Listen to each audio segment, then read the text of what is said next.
خلاصه خبرهای تاجیکستان و جهان را در برنامه اخباری آزادی من زرانگیزی نوروزشاه با همکارانم از دوشنبه و پراگ پیشنهادی شما می‌بینیم. سلام بینندگان گرامی، امروز 15 ایون ما در برنامه این گزارش ها را داریم. مرگ دو دختری نورس از یک عائله مهاجر تاجیک در حوزه در روسیه. خواهران برای آبازی آمده غرق شدند. مفتشان سبب‌های فاجعه را تحقیق می‌کنند. پرزیدنت جمهوری چخیا میگوید روس‌هایی که در غرب زندگی دارند باید تحت نظارت باشند. او به سوال‌های بخش اوکراینی رادیوی آزادی پاسخ گفت. و بیش از 40,000 سومونی جریمه برای بریدن درختان. بحث برای 12 درخت در زینه‌های بالایی دادگاه در سوخت ادامه دارد. من گناهکار نیستم. من ناراضی تهمتکاران بودم. دو دختر از یک عائله مهاجر تاجیک در حوزه پترگوف در نزدیکی شهر سنت پتربورگ روسیه غرق شدند. خبرگزاری روسی فانتانکا نوشته است خواهران 12 و 14 ساله بوده از تاجیکستان بودند. فاجعه شام 14 ایون زمانی رخ داده است که دختران با پدر به نزد این کوه آمده. وقتی یکی از آنها غرق شده است، دیگری برای نجات خواهرش خود را به آب انداخته است. پدر توانسته است دختری خردی را از آب بیرون آورد، ولی او را از مرگ نجات داده نتوانستند. جسد دختری کلونی را نجات بخشان پیدا کردند.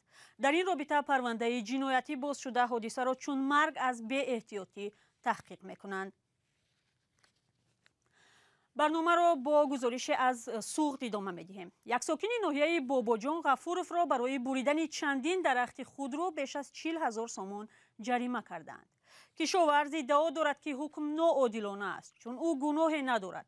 ظاهرا بحثری درختان که اسم یک مقامدار تاجیک هم به آن پیوند میخورد اکنون در زینه‌های بالایی دادگاه ادامه می‌یابد. فرزان محمدی قضیه را از زمستان سال گذشته پیگیری داشت و گزارشش را همراه می‌بینیم. همین چیزا شمال به غلطه برفته. اینه ببینید هم شمال به ما هم بیت به دکومنت کته چگیده و دکومنت کته زداسیام ما اینا چونم گفته اینا ایو بی قوت هم تو نبیری منه همه شکست قرفته است. ما اینا چونم اینا من تهمت کداسیان همین زدی گفته. قربانبای باباجانوف میگوید همراه فرزند و عائله‌اش 35 سال باز برای آبادی چندین زمین‌های جزیره قلمرو ناحیه باباجان غفورف زحمت کشیده است. ولی ادعا دارد که بر عوض این زحمت‌ها اداره خواجگی جنگل برای نابود کردن درختان به مقامات شکایت بردند.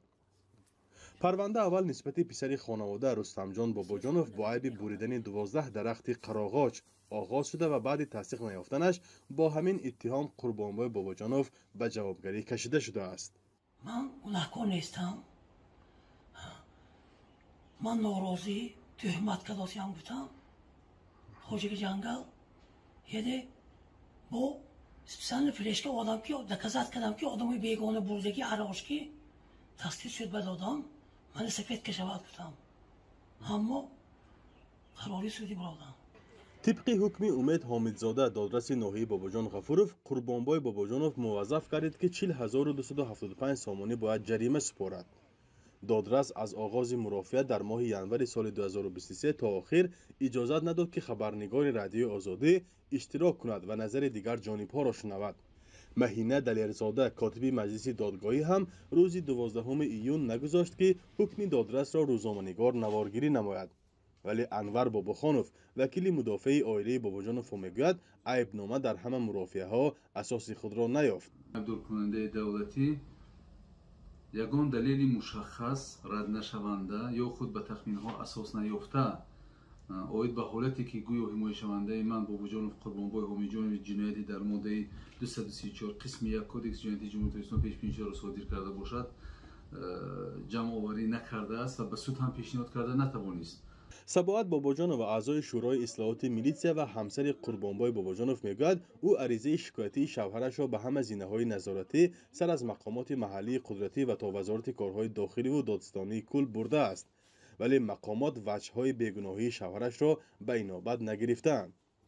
با ما معلومات رسید که آدینزاده سامان و امامov شمشاد با وزیر کارهای داخلی جمهوری تاجیکستان محترم رحیمزاده رمضان همراه رقابت خویشتباری دارند با همین مقصد که با معلومات آن کس رسونند که محض انمی سببی به شوهرم تهمت کردن به چنین سرسون و سرگردانی ها گرفتار کردن ما تحت کرسی آن انمی برای با مقصدی گرفتن زمین جزیره بود. این خانواده ادعا دارد که تا سال 2021 تا زمانی که پرونده زمینسازی به نام سامان آدینه‌زاده و شمشاد اماموف گذرانیده شده است، این خانواده قانونشکنی نکردند و یا برای درختبری غیرقانونی جریمه بندی و مجازات نگردیدند.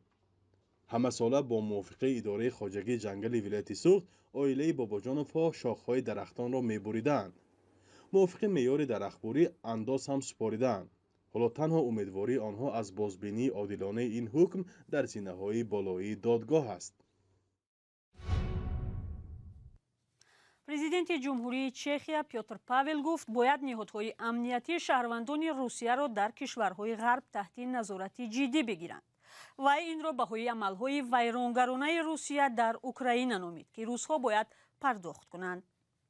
در یک صحبت اختصاصی با بخش اوکراینی رادیوی آزادی روز 14 ایون، پیوتر پاول گنرالی مستعفی گفت می‌خواهد ضرورت شامل شدن اوکراین به ناتو و کمک درازمدت به این کشور در نشست نوبتی پیمان بررسی شود.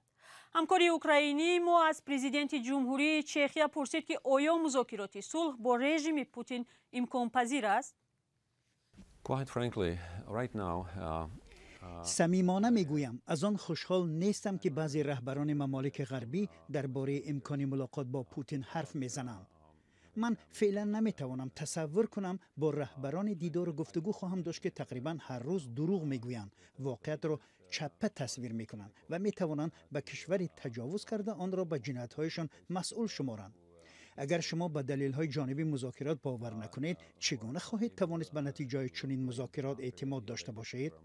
ولی امیدوارم با تحول حوادث و پیشرفت عملیات جوابی اوکراین در جبهه نبرد، موقع‌گیری رهبران روسیه هم تغییر می‌یابد و آنها هم احتمال به مذاکرات سازنده آماده می‌شوند.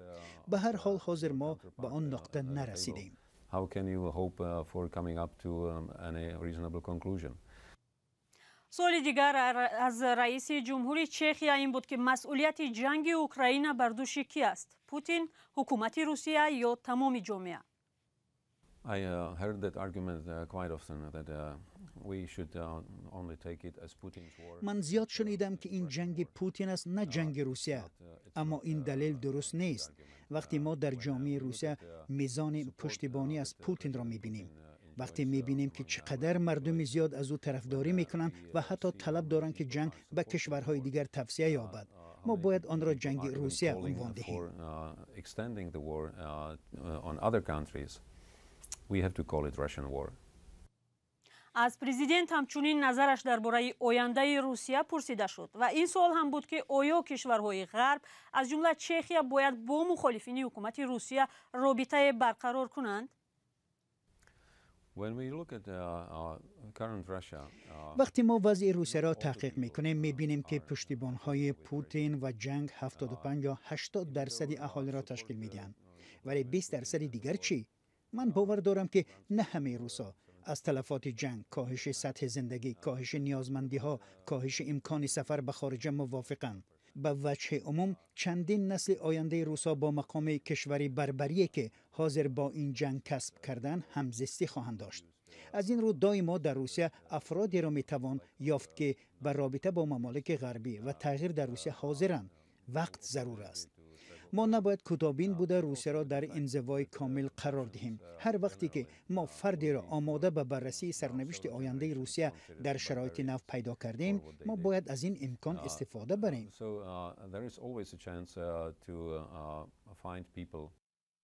پاره از صحبت پیوتر پاول رئیس جمهوری چخیا را با خبرنگاری بخش اوکراینی رادیوی آزادی دیدیم.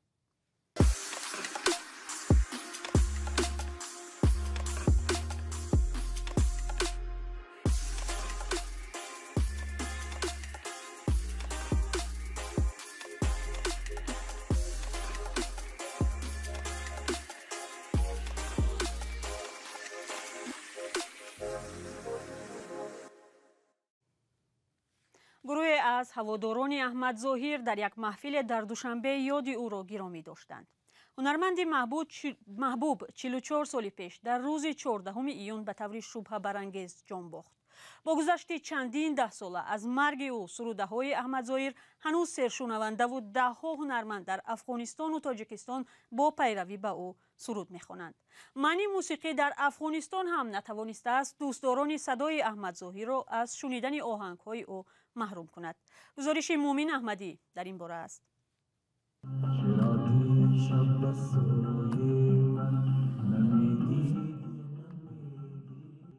صدای محبوب برای نسل‌های افغانستان، حتی در زمانی که موسیقی در افغانستان را ممنوع کردند. صدای احمد ظاهر مجلس‌آرای محفل‌های جوانان است.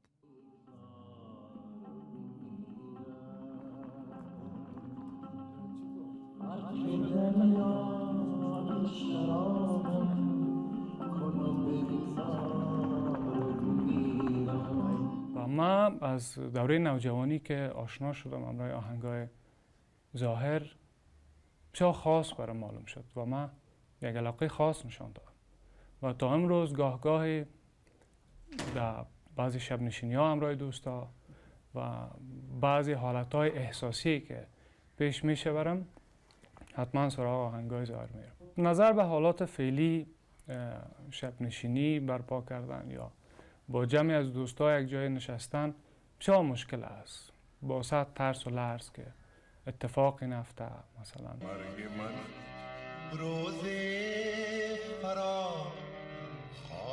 44 سال پیش احمد ظاهر اینجا در منطقه شهدای صالحین کابل به خاک سپرده شد. مقبره او که در نیمه سالهای 1990 در عهد پیشین طالبان ویران شده بود، حدود 20 سال پیش بازسازی شد و هر سال در این روزها به عیادتش می آمدند. اما امسال سرد و خالی از حضور هوادارانش است.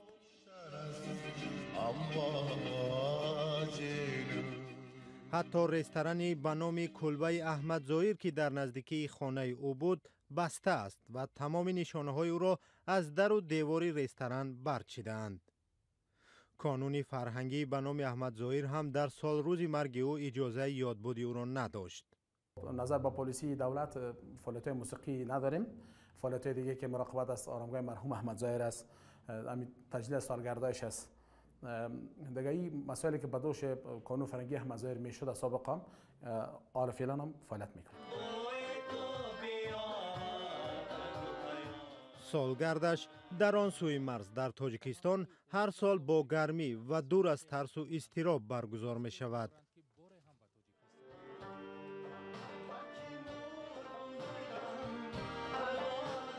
احمد ظاهر که روایتی از نسل این دوره افغانستان بود، 44 سال پیش در روز 14 ایون سال 1979 در یک صدمه شبهه برانگیز نقلیاتی در ولایت پروان جان باخت. ادعای وجود دارد که مقامات دولتی در مرگ او نقش داشتند، اما هیچ تحقیقات رسمی و بی‌طرفانه مرگ او صورت نگرفت. احمد ظاهر تنها 2 آهنگ در تلویزیون ملی افغانستان ضبط کرده است، اما در کنار آن 14 آلبوم صوتی 10 سرود مجلسی او وردی زبان هاست.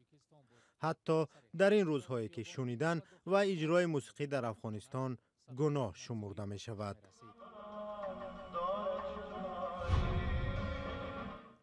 و یک خبر، جنجال میان مهاجران تاجیک که در آن 2 نفر قربان شد بر سر خرید ماشین و مبلغ جریمه آن بوده است. مناقشه ساعت 3 شب 12 ایون امسال در نزد مغازه منیتکا در یکاترینبورگ و میان یک گروه از ساکنان ولایت ختلان و ناحیه مسچو سر زده بود.